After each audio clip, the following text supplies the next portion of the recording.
Bom dia! Iremos apresentar nosso seminário, cujo tema é Direito e Cidadania dos Povos Indígenas. Nossos componentes são eu, Ana Letícia Câmara, Cauã Pedro, Abner Daniel, Nara Raíssa, Paulo Emanuel. Bom, para evidenciar esse tema, gostaria de abordar um pouco da historialização.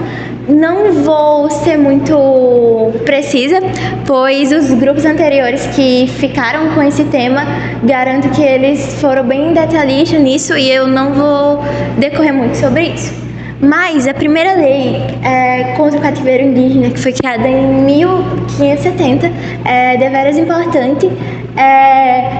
A criação da Fundação Nacional do Índio, a FUNAI, foi criada em 1967, também muito importante. Estatuto do Índio foi criado em 1973 e aqui mais recente temos Conselho Nacional de Política Indígena, que foi criado em 2016.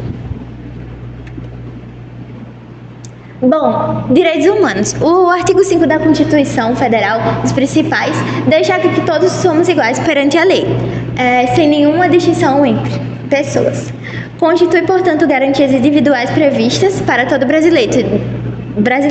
Direito à vida, liberdade, igualdade, saúde, as políticas básicas. E cabe ao governo, atuar aí para esses direitos serem garantidos, principalmente para esses povos que são vulneráveis e que vem aí um descaso, desde a época dos colonizadores até hoje em dia. Então, aqui eu vou falar mais sobre esses direitos. E o primeiro direito, que é importantíssimo, que é o direito à terra, O artigo 231 fala disso, que a Constituição prevê que o direito à terra é originário, visto que a ocupação de terra desses povos se deu bem antes. Então, eles já estavam aqui quando os colonizadores chegaram, E temos aqui o direito à diferença, que está previsto o direito, garantindo respeito à organização social, prática cultural, religiosa e linguística. Então, aí deve ter, de fato, o respeito a essas diferenças para que seja cumprido. E a gente sabe que muitos desses direitos são infracionados, Mas, dando continuidade aqui, ele tem um direito que é importantíssimo aqui, que é o direito à saúde, que é lei número 9.836, que diz assim: as populações indígenas terão direito a participar dos organismos colegiados de formulação, acompanhamento e avaliação de políticas de saúde. Então, as pessoas não devem ser excluídas desses meios, porque elas são cidadãos, São cidadão brasileira e cabe ao Estado promover aí uma política de saúde para essas pessoas também. Temos aqui direito à educação. O decreto 6.861 do artigo 1 fala que a Coordenação Nacional da Educação das Políticas de Educação Escolar Indígena é de competência do Ministério da Educação, cabendo aos estados e municípios a execução para a garantia desses direitos dos povos indígenas. Temos aqui processual, A Constituição, artigo 232, que fala como qualquer pessoa física ou jurídica, os povos indígenas do Brasil têm total direito e legitimidade de entrar em processo de defesa de seus direitos e interesses. Então, quando aqueles direitos ali não forem revogados, eles devem ir atrás para que aconteçam, de fato.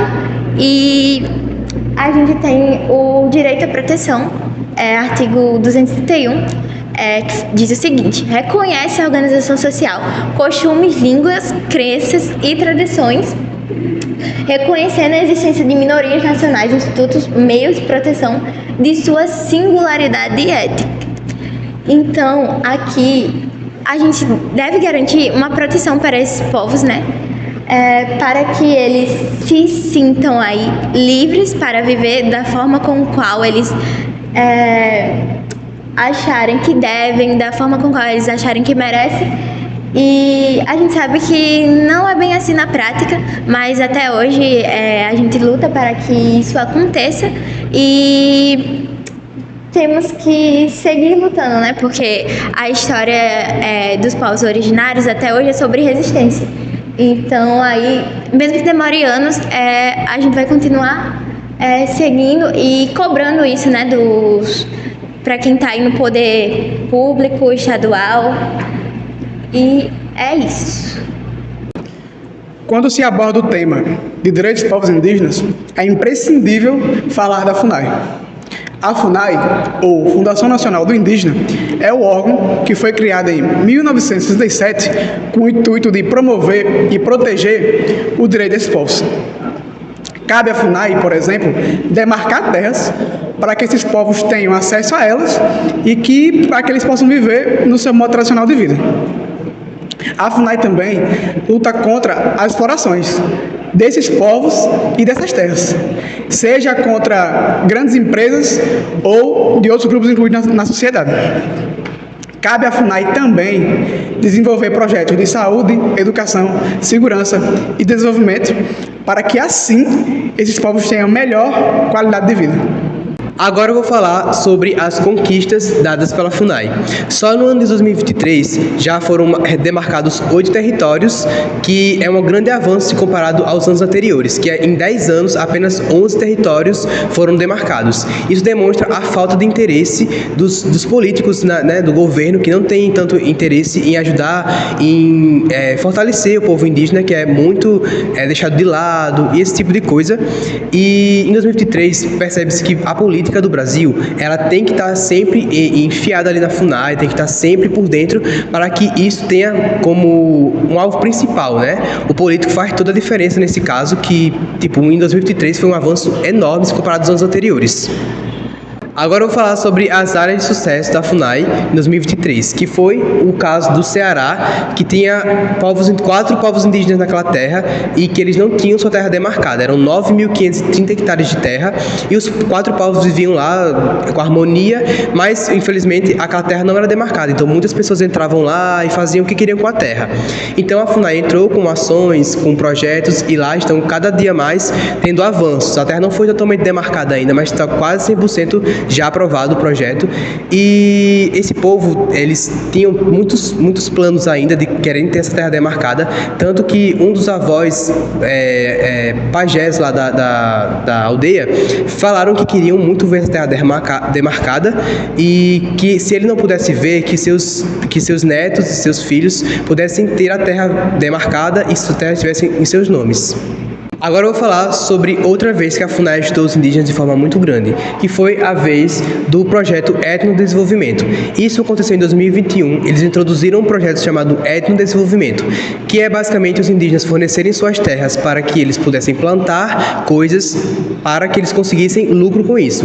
A FUNAI iria ajudar eles com a distribuição, com o plantio e tal, e eles plantariam coisas que eles têm lá 24 horas por dia, que seria açaí, arroz, soja e camarão também. Eles poderiam fazer a criação de camarão, que daria muito camarão, então eles conseguiriam um lucro muito grande com isso. Além do etnoturismo, que também é outra coisa que a FUNAI também pensou para eles, que é basicamente eles fornecerem também suas terras, suas casas, para que pessoas viessem visitá-las e vissem a sua cultura, porque eles têm muita história, muita cultura, e eles poderiam vender coisas, fornecer coisas para que eles pudessem vender também e assim gerar mais lucro para eles. Então, apesar do que Cauã falou das conquistas que a FUNAI teve, a FUNAI também enfrenta vários desafios, e um deles é a falta de orçamento da parte do governo para combater o garimpo, e também o governo utilizou várias justificativas para retardar o processo de demarcações das terras indígenas. Então, de acordo com o site Metrópolis, o governo Bolsonaro cortou 8,2 milhões da FUNAI.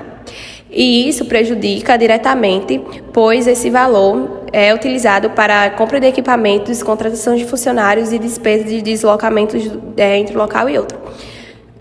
Isso daí também foi um dos piores anos para eles, pois o governo priorizou militares em cargos técnicos e foi onde aconteceu o maior aumento do desmatamento e o corte, como eu já falei. E também os servidores da FUNAI relatam muito a falta de segurança, por muito deles já sofreu ameaça. Inclusive, ocorreu um caso onde um servidor da FUNAI foi baleado nas terras de Apitauá, onde esse servidor ele foi, junto com a polícia, numa ação contra os invasores destas terras. Dando continuidade ao trabalho, agora irei falar um pouco sobre os povos Yanomami. Esses povos, eles residem nos estados tanto do Amazonas como em Roraima. E esses povos, eles sofrem muito com garimpo ilegal, pois nessas terras que eles residem, há minérios muito preciosos, coisas que atraem os garimpeiros ilegais, e por isso acaba invadindo essa terra indígena. E esses povos eles não têm proteção alguma, então eles acabam sofrendo violências, e seus rios acabam sendo contaminados, animais também acabam sendo contaminados, e também os plantios deles, porque eles são povos agrícolas, então o que eles plantam na terra acaba sendo contaminado pelo fato dos dejetos do garimpo legal. Agora irei falar um pouco sobre como a FUNAI auxilia esses povos indígenas para dar uma assistência a eles, já que eles já não têm nenhuma assistência e acontecem esses casos. Bom, a FUNAI, ela retomou dando assistências como na retirada dos garimpeiros ilegais e também no auxílio desses povos em relação à documentação civil, a alimentos básicos como pão, o que eles comem, alimentação no geral, e entre outras coisas. Agora eu vou falar um pouco sobre, em parceria com os outros órgãos, as ações abrangem em garantia da segurança alimentar, como eu falei, a retirada dos garimpeiros da área e a promoção do acesso aos indígenas a programas sociais para enfrentamento da situação de desassistência vivenciada pelos povos Yanomamis nos últimos anos, agravada pela expansão do garimpo legal. Então, graças à FUNAI, esses povos Yanomamis, eles têm esse auxílio, porque o garimpo ele é muito forte nessa região, como eu falei anteriormente. Então, graças à FUNAI, eles conseguem ter uma assistência melhor, coisas básicas que toda pessoa de direito deve ter e seus documentos. E para encerrar a apresentação, nós trouxemos um poema da autora Massa Wânia, que é indígena, e esse poema não retrata apenas os direitos dos povos indígenas, mas sim a história deles aqui no Brasil. Se chama Índio Eu Não Sou. Não me chame de índio, porque esse nome nunca me pertenceu. Nem como apelido quero levar um erro que Colombo cometeu. Por um erro de rota, Colombo em meu solo desembarcou, e no desejo de as Índias chegar, com o nome de índio me apelidou. Esse nome me traz muita dor. Uma bala em meu peito transpassou. Meu grito na mata ecoou. Meu sangue na terra jorrou. Chegou tarde, eu já estava aqui.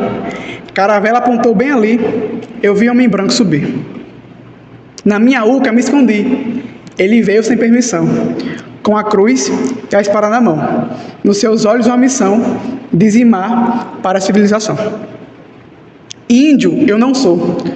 Sou Cambeba, sou Tembé, sou Cocama, sou Sataré, sou Guarani, sou Arauaté, sou Ticuna, sou Suruí, sou Tipunamba, sou Pataxó, sou Terena, sou Tucano, resisto com raça e fé.